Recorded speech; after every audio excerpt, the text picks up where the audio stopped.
Well, good morning. Today we're going to be working on my Bimini top. If you've got a Bimini top like this on your boat or your pontoon, then you've probably had the same problem that I'm experiencing in that your hardware that holds everything together starts to vibrate out eventually. I'm going to show you how I decided to fix that, and maybe you'll follow along and do the same thing on your boat. So the problem is in the hardware. Eventually, and I'm going to remove this screw and this piece so you can see it, these little sheet metal type screws start to work themselves out. Vibration from the wind, stuff like that starts to move them, and once they start coming out, they kind of elongate the hole that they're screwed into and no longer can be screwed in tightly again. So I'm going to be replacing these screws with bolts. So this is one of the screws that's in there now. Each one is a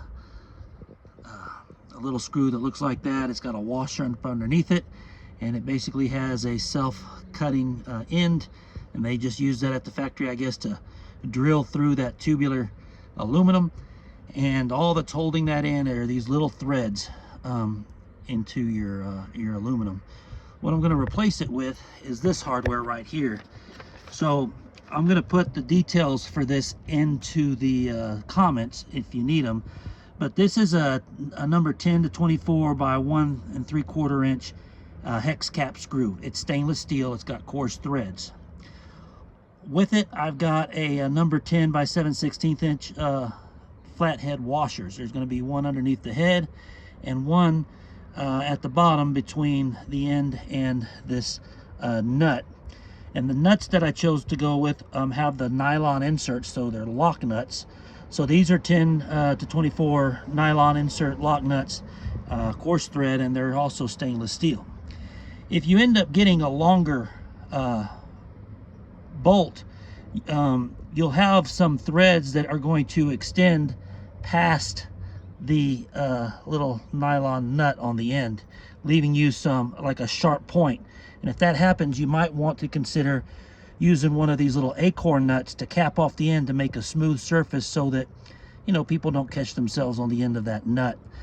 It turned out that with my setup, those are the right size nuts, and I'll show you how they look installed. You can see they come right to the end of the nut, so I don't have anything to kind of catch or hurt people with or catch my fingers. And on the inside, it's gonna kind of look like that. So now with this protruding all the way through, you have a much better attachment. No more screws to come loose. So I'm going to start replacing all these screws. Whenever I see something like that, I'm going to do that.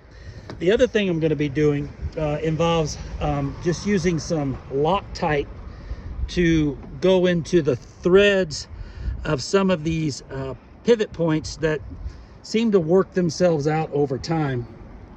Basically, it's a bolt like this that goes all the way through and secures this. But again, the only thing holding it in is the threads, and it starts to work itself loose over time. And if it falls out, it's likely going to land in the water, and I'm going to lose it. So I'm going to put some Loctite thread lock on the threads. And this is what I'm using today. It's just a thread locker. It's the high strength number 271, it says. Works really well. You'll need to have a paper towel or something standing by so that you can clean up the drips before they land on your marine grade vinyl. And then the tools I'm going to be using are just a impact with a standard number 2 size bit, and then I'm going to be using a drill bit, and this drill bit that I'm using is a 3/16 inch to make the holes. And I guess that's everything. Let's get to do is go ahead and remove the existing hardware, but I'm only going to do one at a time because I want to leave that bracket in place. I don't want it sliding around on me. So we'll just take this one out and then take the other one out. That out. I'm going to point out that this does have an electrical cord going into it that runs all the way up to my navigation light up at the top of the Bimini cover. And I want to be careful that when I'm drilling into here that I don't cut that. So I'm going to go very slow and allow that cord lots of slack, so if it needs to move around it, it will. And we're going to go ahead and drill the hole next. So as you drill the hole, the things you want to be mindful of are that you're drilling a straight hole. So I'm using the edge of this bracket to kind of serve as a guide, and then I'm trying to use the sides of the bracket to serve as another guide. I don't want to be leaning too far this way or this way, and I don't want to be leaning this far back or too far forward. I want to be pretty much make a very straight hole. So I'm going to do that by drilling off camera. So now I've drilled a hole all the way through, comes out the other side, and I'm going to go ahead and start my hardware now. So I'll build up the hardware by just taking the nut and then putting a washer on top of it.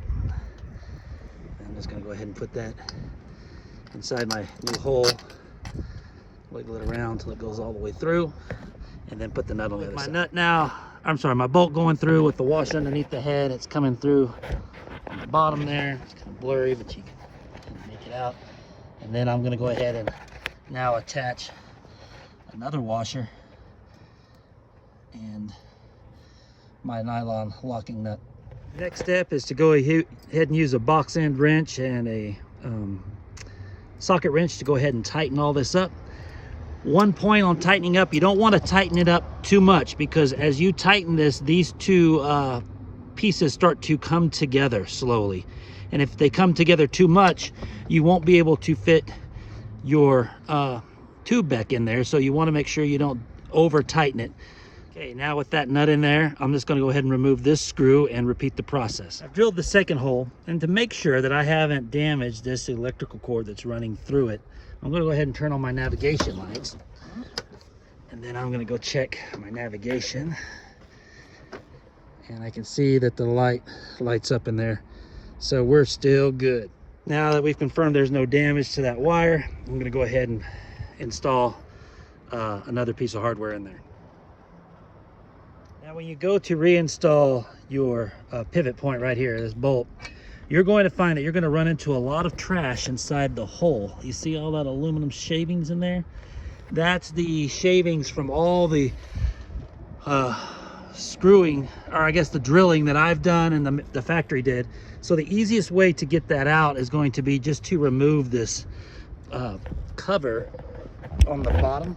Let's see if I can get that in frame here. Right here, let's see. I'm sorry, I'm not very good at this. Okay, there it is. So you want to go ahead and remove this cap, and then all that stuff will fall out. And that way it's not blocking you as you're trying to send that bolt through this side of the bracket. And once you have your bolt started and it's starting to engage with the threads on this side, you want to go ahead and apply a drop of this thread locker to those threads to help hold that in place after it dries. There we go. That's about as much as I use. You want to be careful if you're using an impact like I am. You don't want to strip those threads out, so just until it gets tight. It's going to force out some of the thread locker that you put on. That's why you want to have a paper towel or a regular towel there to just kind of clean up that mess so it doesn't drip around everything. All right, close to finishing this up, I wanted to show you. So I've been replacing all of these types of screws with bolts. So now you've got bolts and nylon nuts on these. On one area, this particular one right here, I found that these screws, which have a pan head on one side, they kind of go in through that side and sit flush. They came through here. This was threaded, and those threads had stripped out. So I went and bought stainless steel bolts with a pan head on it, and ended up putting them all the way through. Put a nylon nut on one end, and then I put an acorn nut on the very end, thinking that this would be an area that's typical where people are going to hit it, and I didn't want that bolt sticking out, so nice and round. Ended up doing the exact same thing on this side.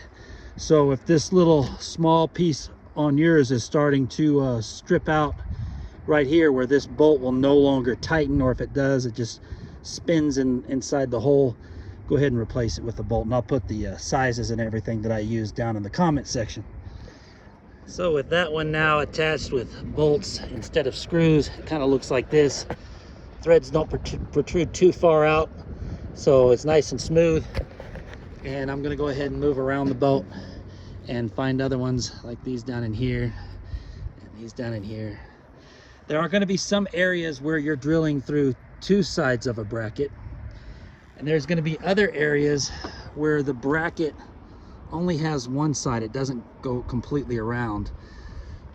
In times like that, you're either going to have some leftover thread at the top that you're going to have to deal with, or you're going to need to put on an acorn nut at the top, on top of the lock nut, so that you can cover up those threads, unless you don't mind having those exposed threads sticking up. I don't like that.